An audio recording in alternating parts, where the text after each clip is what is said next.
Hello, എല്ലാവർക്കും പുതിയൊരു വീഡിയോയിലേക്ക് സ്വാഗതം. സൗണ്ടൊക്കെ ഇച്ചിരി കഷ്ടമായിട്ടിരിക്കുകയാണ് കേട്ടോ. ഇന്ന് 3-4 ദിവസമായിട്ട് ഭയങ്കര പനിയാണ്. അപ്പം നമ്മളിത് സൺഡേ എടുത്തിട്ടുള്ളൊരു വീഡിയോ ആണ്. നമ്മൾ നാലമ്പല ദർശനത്തിന് പോയിട്ടുണ്ടായിരുന്നു. അപ്പോൾ ഏതമ്പലത്തിൽ പോവുകയാണെങ്കിലും നമ്മൾ ആദ്യമേ നമ്മുടെ സ്വന്തം സുബ്രഹ്മണ്യ സ്വാമി ക്ഷേത്രത്തിൽ കയറി തൊഴുതിട്ടാണ് പോവുക.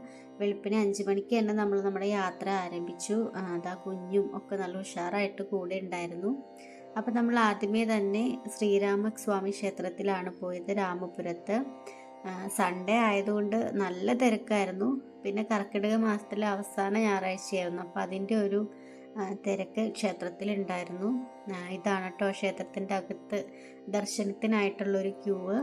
ഇത്രയും തിരക്കുണ്ടെങ്കിൽ കൂടി നമുക്ക് ഭഗവാന്റെ സന്നിധിയിൽ എത്തുമ്പോൾ ഭഗവാനെ കണ്ട് നിന്ന് തൊഴാനായിട്ട് പറ്റിയിട്ടുണ്ടായി. അവിടുന്ന് നേരെ ശ്രീ ലക്ഷ്മണസ്വാമി ക്ഷേത്രത്തിലാണ് പോയത്. കുടപ്പുലം ലക്ഷ്മണസ്വാമി ക്ഷേത്രത്തിലാണ് നമ്മൾ പോയിട്ടുണ്ടായിരുന്നത്. അവിടെയും നല്ല തിരക്ക് തന്നെയായിരുന്നു. പക്ഷെ നമുക്ക് നല്ലോണം തൊഴാനായിട്ട് പറ്റി. നമ്മൾ മാത്രമായിരുന്നില്ല കേട്ടോ, നമ്മുടെ കൂടെ ഒത്തിരി പേര് ഉണ്ടായിരുന്നു.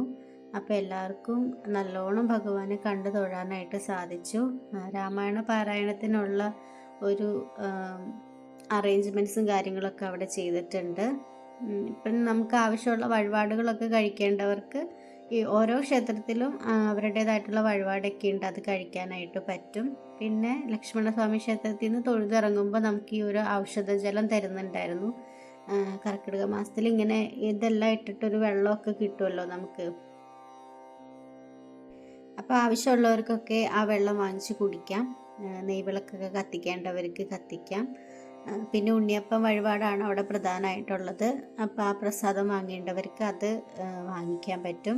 നമ്മളടുത്തത് ഭരതസ്വാമി ക്ഷേത്രത്തിലാണ് പോയത്. ആ ക്ഷേത്രത്തിലെ പ്രധാന വഴിപാടാണ് ഈ വെച്ചിരിക്കുന്നത്. നമുക്ക് ഈ ഒരു താലം നമ്മുടെ കുടുംബത്തിൻ്റെ സമാധാനത്തിനും സന്തോഷത്തിനും വേണ്ടിയിട്ട് അവിടെ സമർപ്പിക്കാനായിട്ട്, നടയിൽ സമർപ്പിക്കാനായിട്ട് സാധിക്കും. ഈ ക്ഷേത്രത്തിലും രാമായണ പാരായണത്തിനുള്ള എല്ലാ സൗകര്യങ്ങളും ചെയ്തിട്ടുണ്ടായിരുന്നു. എത്രയൊക്കെ തിരക്കുണ്ടെന്ന് പറഞ്ഞാലും ഭഗവത് സന്നിധിയിൽ എത്തുമ്പോൾ നമുക്ക് നല്ല രീതിയിൽ ഒരു ഇടിച്ചുകുത്തില്ലാതെ, ഭയങ്കര ചില ക്ഷേത്രങ്ങളിലൊക്കെ നമ്മൾ തൊഴാൻ ചെല്ലുമ്പോൾ നമ്മൾ തള്ളി വിടും, നമുക്ക് മര്യാദയ്ക്ക് തൊഴാൻ പോലും പറ്റില്ല. പക്ഷെ ഇവിടെ എല്ലാം നമുക്ക് നല്ലോണം തൊഴാനായിട്ട് സാധിക്കുന്നുണ്ടായിരുന്നു. പിന്നെ മീനൂട്ട്, പ്രസാദൂട്ട് ഇവിടുത്തെ പ്രധാന വഴിപാടാണ്. പിന്നെ ഭക്തജനങ്ങൾക്കുള്ള പ്രസാദൂട്ട് ഉണ്ടാവും. നമുക്ക് ഭക്ഷണം വേണ്ടുന്നവർക്കൊക്കെ അവിടെ നിന്ന് കഞ്ഞി കഴിക്കാനായിട്ട് പറ്റും. ഒത്തിരി ആളുകൾ ഭക്ഷണം കഴിക്കുന്നുണ്ട്, കാരണം എല്ലാവരും ഒരുപാട് ദൂരത്തു നിന്ന് വന്നേക്കുന്നവരാണ്. അപ്പോൾ ഇവിടെ വിശ്രമിക്കാനും ഭക്ഷണം കഴിക്കാനൊക്കെ ഉള്ള സൗകര്യങ്ങളുണ്ട്. അവിടെ നിന്ന് നമ്മൾ നേരെ ഉറുമ്പിക്കാവ് ഭദ്രകാളി ക്ഷേത്രത്തിലും കൂടി തൊഴുതിട്ടാണ് അടുത്ത ക്ഷേത്രത്തിലേക്ക് യാത്ര തിരിക്കുന്നത്. ഭരതക്ഷേത്രത്തിൽ തൊഴുന്നവരൊക്കെ ഈ തൊട്ടടുത്ത് തന്നെയുള്ള ഭദ്രകാളി ക്ഷേത്രത്തിലും തൊഴുതിട്ടാണ് പോവുക. അവിടെ നിന്ന് നമുക്ക് പായസമൊക്കെ കിട്ടി. അങ്ങനെ നമ്മൾ മേതിരി ശത്രുഘ്ന സ്വാമി ക്ഷേത്രത്തിലാണ് പിന്നീട് തൊഴാനായിട്ട് എത്തിയത്. ഇവിടെ നല്ല തിരക്ക് തന്നെയായിരുന്നു, പക്ഷെ നമുക്ക് നല്ലോണം തൊഴാനൊക്കെ ആയിട്ട് പറ്റി. ഇതാണ് ഞങ്ങളുടെ കൂടെയുള്ള ബാക്കിയുള്ള ആളുകൾ, ഇത്രയും പേരുണ്ടായിരുന്നു.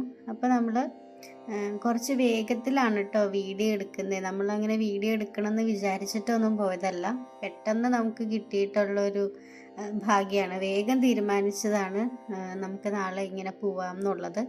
അപ്പോൾ തലേദിവസം വൈകുന്നേരമാണ് കേട്ടോ ഞാൻ ഇക്കാര്യം അറിയുന്നത്. അപ്പം നമ്മുടെ കൂടെ ഇത്രയും പേരുള്ളത് കൊണ്ട് തന്നെ നമ്മൾ ഈ വീഡിയോ എടുത്ത് നടക്കുമ്പോൾ അവർക്കൊരു ബുദ്ധിമുട്ടുണ്ടാവരുത്, അല്ലെങ്കിൽ അവർക്ക് നമ്മൾ കാരണം ഒരു ഡിലേ വരരുതല്ലോ. അപ്പോൾ വേഗന്ന് വീഡിയോ എടുക്കുന്നത് കൊണ്ടുള്ള ഒരു ക്ലാരിറ്റി കുറവ് അതിലുണ്ടാവും. പിന്നെ ഇത് ക്ഷേത്രത്തിൻ്റെ ഭിത്തിയിൽ കൊത്തി വെച്ചിട്ടുള്ള ശില്പങ്ങളാണ്. ഭഗവാന്റെ ജനനം മുതൽ സ്വർഗാരോഹണം വരെയുള്ള കഥകൾ ഈ ശില കൊത്തി നല്ല ഭംഗിയായിട്ട് ചെയ്തു വെച്ചിട്ടുണ്ട്. പുരാണത്തിലെ ഓരോ കാര്യങ്ങളും നമുക്ക് ഈ ഭിത്തിയിൽ നിന്ന് തന്നെ വായിച്ചെടുക്കുവാനായിട്ട് സാധിക്കും. ഭഗവാൻ ശ്രീകൃഷ്ണൻ്റെ ജനനവും കാളിയമർദ്ദനവും പിന്നെ ഉരുള വലിച്ചും കൊണ്ട് പോകുന്നതും ഭഗവാനെ കയ്യിൽ കിട്ടുന്നതും പിന്നെ ഭൂതനയുടെ പാല് കുടിച്ച് ആ രാക്ഷസിയെ കൊല്ലുന്നതും, അങ്ങനെ എല്ലാ കഥകളും നമുക്ക് ഈ ചുമർ ഭിത്തികളിൽ നിന്ന് തന്നെ വായിച്ചെടുക്കാനും മനസ്സിലാക്കാനും ഒക്കെ സാധിക്കും. ഇതിന് പിന്നിൽ പ്രവർത്തിച്ച എല്ലാവർക്കും ഭഗവാൻ എല്ലാവിധ അനുഗ്രഹങ്ങളും നൽകട്ടെ എന്ന് ആത്മാർത്ഥമായി പ്രാർത്ഥിക്കുന്നു. നമുക്കും വലിയൊരു അനുഗ്രഹമാണ് ഇതെല്ലാം കാണാനും അറിയുവാനും ഒക്കെ സാധിച്ചു. ഈ ക്ഷേത്രത്തിലെ പ്രധാന വഴിപാട് നാണയപ്പറയാണ്. നാണയപ്പറ സമർപ്പിക്കേണ്ടവർക്കൊക്കെ ആ ഒരു വഴിപാട് കഴിക്കാനായിട്ട് പറ്റും. അതിനുള്ള എല്ലാ സജ്ജീകരണങ്ങളും ക്ഷേത്രാങ്കണത്തിൽ ഒരുക്കിയിട്ടുണ്ട്. അങ്ങനെ ഭഗവാന്റെ അനുഗ്രഹം കൊണ്ട് നമുക്ക് നമ്മുടെ നാലമ്പല ദർശനം യാതൊരു ബുദ്ധിമുട്ടുകളോ ഒന്നും കൂടാതെ പൂർത്തിയാക്കാനായിട്ട് സാധിച്ചു. നമ്മൾ ഈ 4 ക്ഷേത്രവും ദർശനം കഴിഞ്ഞിട്ട് തിരിച്ച് രാമപുരം ശ്രീരാമക്ഷേത്രത്തിൽ തന്നെ എത്തിച്ചേരും. അപ്പോഴാണ് നമ്മുടെ യാത്ര പൂർണ്ണമാകുന്നത്. തിരികെ ഈ അമ്പലത്തിലെത്തി ഭഗവാനോട് നന്ദി പറഞ്ഞിട്ടാണ് നമ്മുടെ യാത്ര പൂർണ്ണമാക്കുന്നത്. അപ്പോൾ ഭഗവാന് ഒരുപാട് നന്ദി. അപ്പോൾ നമ്മുടെ ഇന്നത്തെ വീഡിയോ ഇത്രേ ഉള്ളൂ. വീഡിയോ ഇഷ്ടമായിട്ടുണ്ടെങ്കിൽ എല്ലാവരും ഒന്ന് ലൈക്ക് ചെയ്ത് സപ്പോർട്ട് ചെയ്യണേ. ചാനൽ സബ്സ്ക്രൈബ് ചെയ്യാൻ മറന്നു പോകരുത് കേട്ടോ.